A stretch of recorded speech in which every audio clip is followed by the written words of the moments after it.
tonight. Fear across the immigrant community. Governor, we'll see you in court. Police in Texas now armed with some of the toughest immigration laws in the country. And before your feet hit the sand this summer, a special report on flesh-eating bacteria along the Texas Gulf Coast. 10% of people will wind up with an amputation. We separate fact from fiction. The Nightbeat starts now.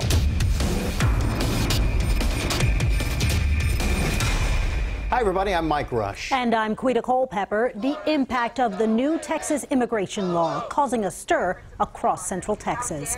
Demonstrators protested outside the governor's mansion for the second day in a row, rallying against the new immigration law banning sanctuary cities.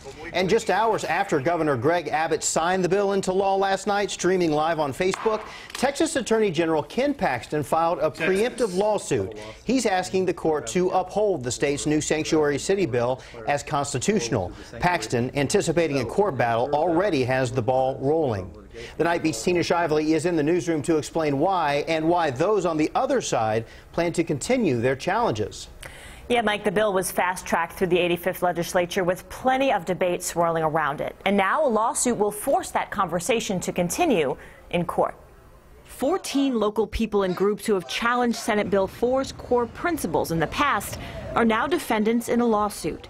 The state's top lawyer, Attorney General Ken Paxton, is asking the U.S. District Court to uphold the constitutionality of SB 4 before the challenges begin. Instead of having multiple lawsuits all over the state, we wanted to consolidate, have it in one place, and so we're hoping that that resolves the issue. Paxton claims the Mexican-American Legal Defense and Education Fund, or MALDEF, has been, quote, publicly hostile to cooperation with federal immigration enforcement. It is the only nonprofit organization named in the complaint. It's a very defensive move, and I think it shows the fact that he feels so entitled and empowered to sue a civil rights organization for asserting constitutional claims. I think is very telling and is a show of intimidation. Attorney Selena Moreno says MALDEF has been down this road before in California and is still considering its legal options in Texas. I think it shows levels of high anxiety that both the governor and attorney general feel like they need to sue organizations like MALDEF that represent some of the most vulnerable members of our society. Austin's mayor has also been front and center in the so-called sanctuary cities debate. He welcomes the legal motion, saying, quote, "For 5 months, we've been on the sidelines while the legislature has treated Austin's safety like a political football. I'm glad the action is moving to court where it's not about politics, it's about the law." Now, members of Austin City Council, the city's interim city manager, and the Travis County Sheriff are also named in the lawsuit. SB 4 is set to go into effect on September 1st. In the newsroom, Tina Shively, KVUE News. Thank you, Tina. Those against the bill say Texans of all backgrounds will now be judged by the color of their skin. But lawmakers believe it keeps people safe. So how will Senate Bill 4 actually work? Ashley Godot breaks it down for us. Simply put, SB 4 requires all Texas law enforcement honor ICE detainers, which is something they pretty much have all been doing anyway. ICE detainers are requests from U.S. Customs and Immigration Enforcement to hold someone in jail for 48 hours while their immigration status is investigated. Being in the U.S. without documentation is a civil offense, and those detainers are voluntary. Lawmakers who backed the bill say the problem came in when Travis County Sheriff Sally Hernandez announced a policy to only hold people who were arrested for certain crimes. Governor Greg Abbott made banning so-called sanctuary cities an emergency item and signed the bill into law on Facebook Live last night. Elected officials and law enforcement agencies, they don't get to pick and choose which laws they will obey. There are consequences, deadly consequences, to not enforcing the law. The bill also lets officers ask anyone who is detained, which includes being pulled over for a traffic violation, about their immigration status. Action opponents say will lead to racial profiling and fear of police in immigrant communities. It really is unprecedented. I mean, the fact that there were overwhelming numbers of people, including police chiefs, the entire faith community, the business community, that were against this bill, and the governor chose to sign it behind closed doors on a Sunday night, an evening that should be all about faith and family, and he signed this discriminatory bill. that is weakness, and that's not leadership. The bill is set to go into effect September 1st, even with lawsuits looming. At the Capitol, Ashley Goodo, KVUE News. All right, turning now to weather. A lot more clouds and more humidity this week, especially when we compare it to last week. Well, what many of you want to know is, are we in for some rain? Albert, you can answer the question. Yeah, just some low-end rain chances this week. We'll start it off at 20% tomorrow night into Wednesday. Let's talk about radar now. All is quiet. We've got temperatures in the 60s and 70s right now. Still as mild as 75 in Georgetown and Thorndale. And at the moment, just some filtered moonlight, a nearly full moon. And we got those high clouds moving across the area. The clouds are thickening up overnight. We'll even see the development of some patchy areas of sprinkles and drizzle by tomorrow morning. Low and isolated activity on the radar Tuesday and Wednesday. A little bit better chance of a thunderstorm by Thursday as a front moves into the area. We'll talk about the impacts behind the front for late this week into the weekend coming up. Thanks, Albert. Tonight, the family of the man shot and killed by Austin police over the weekend is opening up about their grief. Relatives identify him as 24-year-old Landon Nobles and say they want justice. According to investigators, a man fired a gun into the air on 6th Street and later at officers after halo cameras caught a man matching his description. Officers then shot and killed him. Noble's cousin says he never fired a gun, adding that when police approached his group, he ran. That's when his cousin says one officer caught up to him on a bike. Had a bicycle, and she threw it at him, like at his legs, and he kind of fell. When he fell, a gun went off. Noble's cousin says afterwards he got up and ran again. That's when he says officers fired their guns and killed him. The family is now asking APD to release the security footage. The officers involved are on paid administrative leave, standard procedure for the department. It's been 1 week since UT student Harrison Brown was killed in a stabbing on campus. Tonight, an area business plans to donate $3,200 to his memorial fund. As we first told you on the Nightbeat on Friday, the Pizza Press on 26th and San Antonio are donating their profits from the weekend to help Brown's family. Owner Lisa Hilo reached out to the family hours after the tragedy, days before the restaurant opened. With the contribution, the memorial GoFundMe page for Brown is just about $200 short of its $175,000 goal. Flesh-eating bacteria, well, it makes you cringe just hearing those words, but should you be wary as you plan your summer vacation to some Texas beaches? We separate the fact from fiction. And we look into what the city of Austin plans to do with the human remains discovered at the Oakwood Cemetery's chapel. That's ahead on KVUE.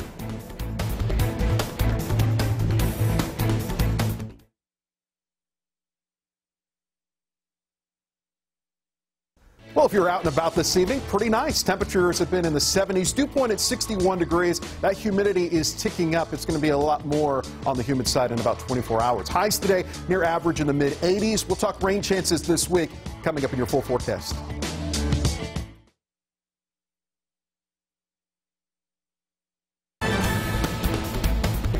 Bacteria. It's caused panic among a lot of beachgoers along the Texas coast. We've all heard the stories and seen the pictures of how devastating that bacteria can be. But is there really a risk of contracting it at a Texas beach? Well, KVUE's Brandon Jones is here to verify the facts and the fiction surrounding all of this. Brandon? Well, Mike and Quita, tonight we are talking about Vibrio vonificus. And that's a word some of you may not have heard before, but it's commonly known as flesh-eating bacteria. You've also may have heard that you can get it at the beach. Well, with so many stories out there about this, we wanted to know what's real and what's fake. We do want to warn you, there are some graphic images in this story. The summer season is knocking on your door. Chances are the idea of a great beach vacation is something you're trying to squeeze in your budget. You don't have to go far, though. You can head on down to the Gulf Coast. But there's a secret. This seagull-shaped thing, otherwise known as Vibrio vonificus, lurks in the Texas beaches you and your family may take a dip in. And trust me, it's no friend to humans. It's a form of flesh-eating bacteria. To get to the bottom of this, our search to know more starts with the 214-mile trip to Galveston. We went to go see infectious disease clinic director Dr. Alfred Scott Lee with the University of Texas Medical Branch at Galveston, and we interviewed him with questions about Vibrio vulnificus. Let's break it down for us. Fact versus fiction when it comes to this. Probably the biggest myth that I hear is people worry about this going onto the beach. Wait, did we just hear that right? Probably the biggest myth that I hear is people worry about this going onto the beach. Dr. Lee says the bacteria occurs most often in warm, muddy water, not bodies of water like the Gulf of Mexico. The Vibrio family seems to have an attraction to the mucky bottom of warm, semi-salty standing water like the coastal bays and mouths of rivers. So question 1, we wanted to know if you swallow some of this brackish water or if it gets in your eyes, could Vibrio vulnificus live in your body? Dr. Lee says that's false. The mucosal membranes will take care of you. It has to get past the barriers of the body. Question 2, what about using hand sanitizer to kill it? There's no data, scientific or otherwise, that suggests that alcohol-based hand wash will keep this away. Dr. Lee says research right now points to flesh wounds of any size as the main culprit of getting Vibrio vulnificus while out in the water. Once it enters your body, Dr. Lee says the trouble begins. So think about it this way. Vibrio vulnificus, it starts with the battle between your white and red blood cells. Dr. Lee says the bacteria actually breaks its way into a layer of flesh between the skin and the muscles. And after a period of about 2 to 5 days, the bacteria can spread like wildfire. But get this, the odds of actually getting it are 1 in a million here in Texas. 10% of people will wind up with an amputation. Probably 80% will lose some amount of tissue from their legs or their extremities, and there's a 60% mortality rate. Over the last 15 years, we have seen a gradual increase in Vibrio vulnificus in Texas. Take a look at this. In 2001, 14 cases were reported. 2015, 35 cases were reported.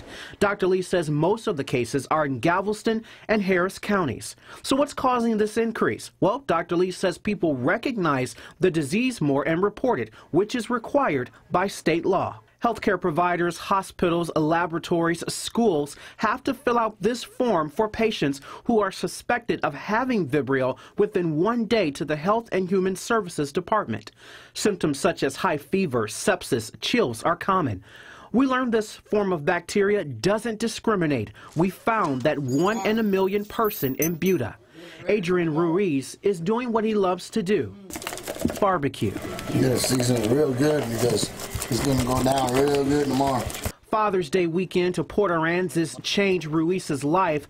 He developed this rash on his leg. Turns out doctors diagnosed him with Vibrio vulnificus. The germ caused a 4-month ordeal to the Ruiz family. Adrian's leg swelled twice its normal size with blisters the size of grapes. When I had the rash, it was like being set on fire where this rash was around my leg. Ruiz immediately thought he was going to lose his leg, but doctors were able to save it. Now this is what you see when you look at his leg. The staples are out and the skin graft is on.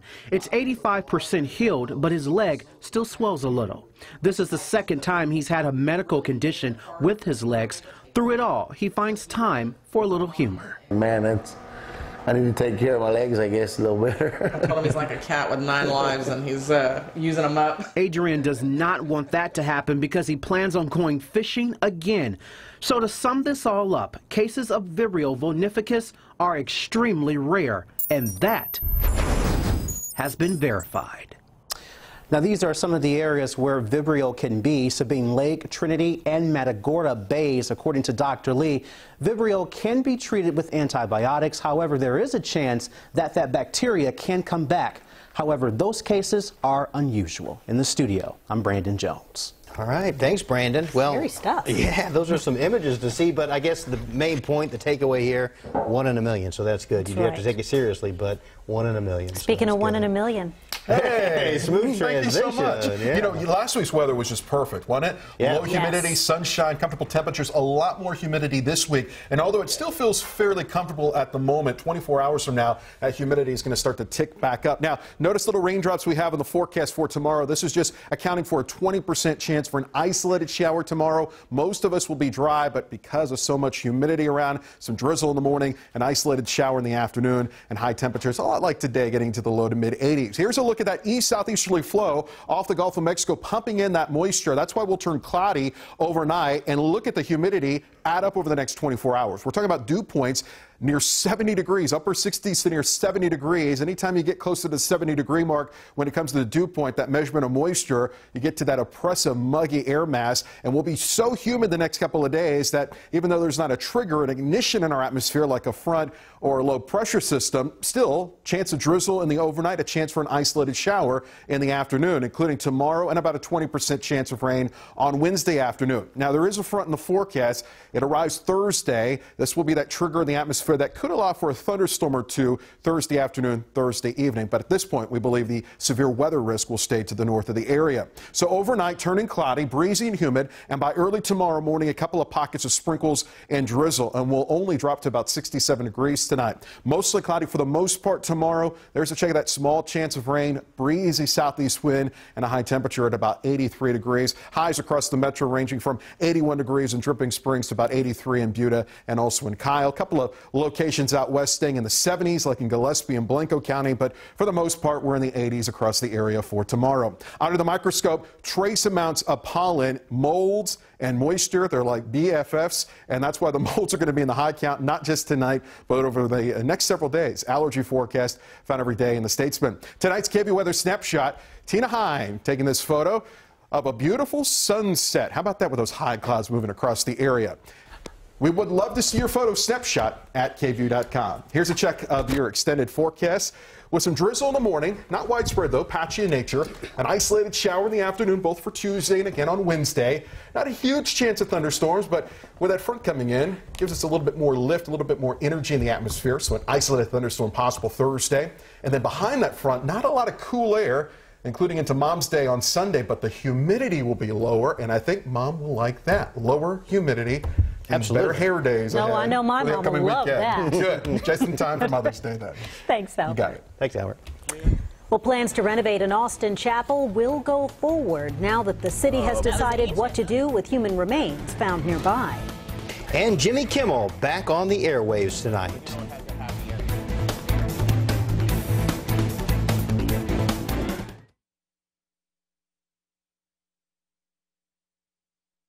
Human remains discovered during renovations at an Austin cemetery will be exhumed and reburied. That's the decision made by the city of Austin after archaeologists discovered bone fragments during a renovation of the Oakwood Cemetery's chapel last November. The 1914 building is next to Pauper's Field, the traditional burial section for African Americans during the 19th century. The city hopes to begin the reburial process within the next 2 weeks. Right after our newscast, Jimmy Kimmel returns after taking a week off. The late-night talk show host took last week off after telling viewers about his son's open heart surgery. The family says Billy is doing great. Kimmel plans to pick up the conversation about health care in America that he started. His guests include Republican Senator Bill Cassidy from Louisiana, Zach Galifianakis, because if you're talking health care, you need an expert like Zach Galifianakis, and others like Tracy Ellis Ross with music from Logic.